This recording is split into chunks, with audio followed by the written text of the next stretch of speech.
So given that I've just spoken about this moment of handover and all of the shame that's involved with adoption, not the shame of being adopted, although there are many adoptees who definitely feel that shame more consciously, and then there are many, many more who live out that shame in a very unconscious level.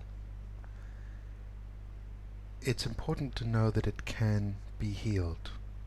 But one of the complications here are the loyalties that the adopted child, the boy or the girl, can have towards their biological mother.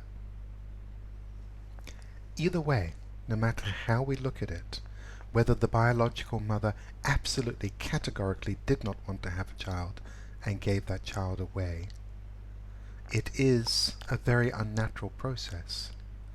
There is a bond there. The child has lived within the mother's womb for 9 months. She has created a life and brought this life into the world, and even if she has categorically said, I do not want a child or cannot have a child, it's more from the place of cannot, either emotionally, financially, physically, in some way. I cannot have a child, I cannot support this being, either because I'm only 15 years old, or because I live in a war-torn country, or because my culture dictates that as an unmarried woman I cannot possibly raise this child, or my culture dictates because I'm a married woman and this child is clearly not my husband's child, I cannot keep it. And so that shame can be all pervasive, and it is also from the grandparents. And so for you, as the child who has been adopted, what if that means that through being adopted you are the lucky one? As odd as that sounds, what if it means that you are the lucky one? What if it means that you were put up for adoption and yet your brother and sister were left with the mother who took drugs, the mother who was a prostitute, or the mother who was extremely poor, or the mother who lived in the war-torn country, or the mother who lived in the very poor circumstances of the developing nation, or the mother who lived with the shame of having had an extramarital affair or a relationship with a man of a different race or ethnicity. Who are you then to be happier than that woman who gave up the most precious possession she had? Who are you to be happier than her? Just let that sink in for a moment. I've seen this many, many times, this inner conflict of who am I to be happier than that family who lost so much, who had to give me up. What would it be like to say, dear mother, please bless me if I have the courage to be happier than you? If you have the knowledge of having biological siblings who are now left in poverty or left in very bad circumstances or unhealthy circumstances, circumstances less than ideal, who are you then to be living such a wonderful life? And so very often adoptees, in addition to why wasn't I loved enough to be kept, what was wrong with me, can have feelings of guilt. I'm the lucky one. I'm the one who got away. I'm the one who benefited. What if you are one of the many thousands of children who have been adopted into wealthier nations where the children originate from poorer nations? What if you are now the adopted child of a celebrity, where your lifestyle is more than just going to a school and having a roof over your head, but you're going to the school and having the roof over your head. You've got everything that money could possibly buy. And yet your relatives, your family of origin, or perhaps living in abject poverty somewhere. How is that embraced? And so very often adoptees live with the guilt of having been the lucky one, and also the shame and the doubt of what's wrong with me. If my mother was only 16, then why didn't my grandfather see me? Why didn't my grandmother see me? Why didn't my aunties and uncles see me? What was wrong with me? Or am I to be the shameful secret? Am I the shameful secret? And so imagine if you are the shameful secret, and that's often true with many, many adoptees. How do you live a full life if you are a shameful secret? And how we do that, if we are the shameful secret, we keep our light hidden. We become invisible in many, many ways. And so if you are the shameful secret, and then you're brought into your adoptive family to fulfill a role, to fulfill the disappointments that perhaps the adoptive parents have had, then your sense of self can very well disappear. What you become is the one who is here to please all the others.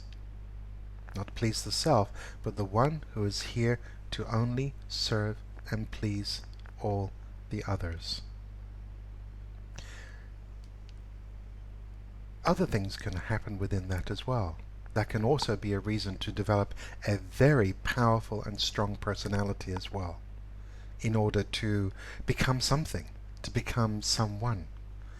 And that can have its own challenges, because this personality that we can develop in avoidance of all of that shame, in avoidance of feeling like the people pleaser, the emotional slave to the family system, that this big personality that we develop, this big use of will that we can become accustomed to using, can create this whole false personality where we don't really have any contact with who we really are anyway. We simply become a goal setter. We simply become an achiever or an overachiever. Many adoptees that I've worked with are overachievers. Not that I ever really think there is such a thing as overachievement. If you're good at something, you're very, very good at something. But where there is a very strong streak of perfectionism that leaves very little room for magnificence and excellence. Perfectionism has got nothing to do with excellence or magnificence. Perfectionism is about the avoidance of being wrong or bad.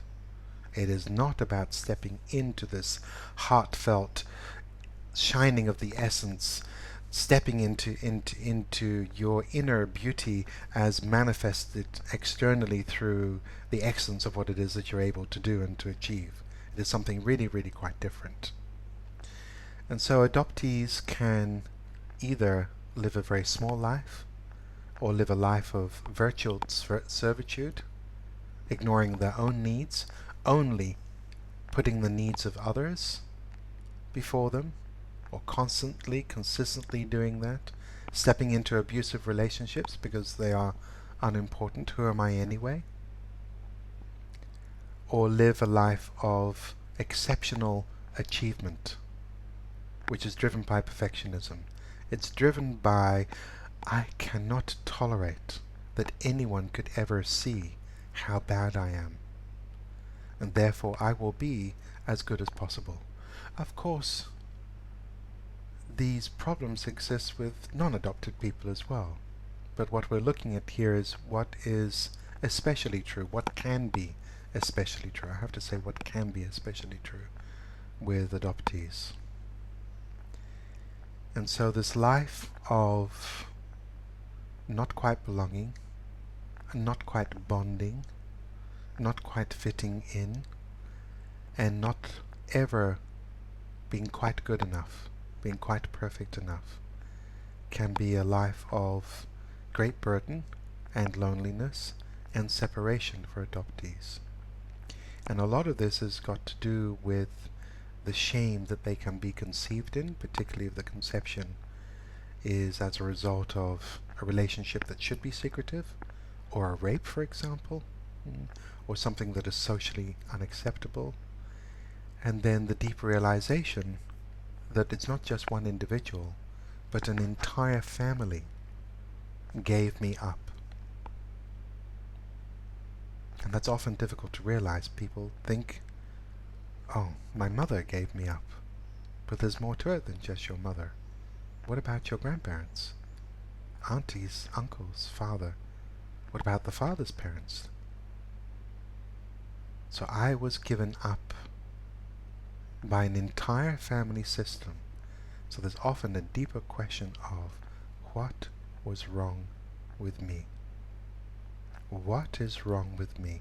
So a life can be led in which we put an awful lot of energy and an awful lot of impulse to be excellent at something, to strive at something, to be the best at something, at full avoidance of what is wrong with me. And this, of course, can be healed over time. And it certainly can be healed when we have the courage to face the big bad wolf of self-hatred. And so yes, it's very important for adopted children to look at these, for when they go on to have their own children, these feelings can be passed down. So just as the effect of the shame of their birth and of their adoption has been passed on to them, that's been felt keenly throughout the whole gestation period and that moment of being given up, everything that they carry will also be felt by their children, keenly felt by their children. There is so much evidence to show that that trauma is passed on from one generation to the next, and certainly adoption is trauma. It is another trauma, particularly when a child is taken out of countries such as Vietnam or Cambodia, or a favela in Brazil, or some poverty or war-stricken area of the Congo, or some other African nation, or anywhere where there is extreme poverty and war. Many children are taken out of those circumstances, and on the one hand it is wonderful that they are, but on the other hand one has to ask the question, what have they lost in the process? And they've lost a lot. However, that is not a statement of whether that's good or bad. It is what it is. And children are rescued, so to speak, from those circumstances, and sometimes that is the best viable option. It's not always the best viable option, but sometimes that is the best viable option. It has to be realized that just because a child cannot remember, it does not mean that that war has been taken out of the child. It does not mean that the loss of their parents and the loss of all of their ancestry has been taken out of them. They arrive with that whole package. So that'll be the next segment of this video to discuss that matter.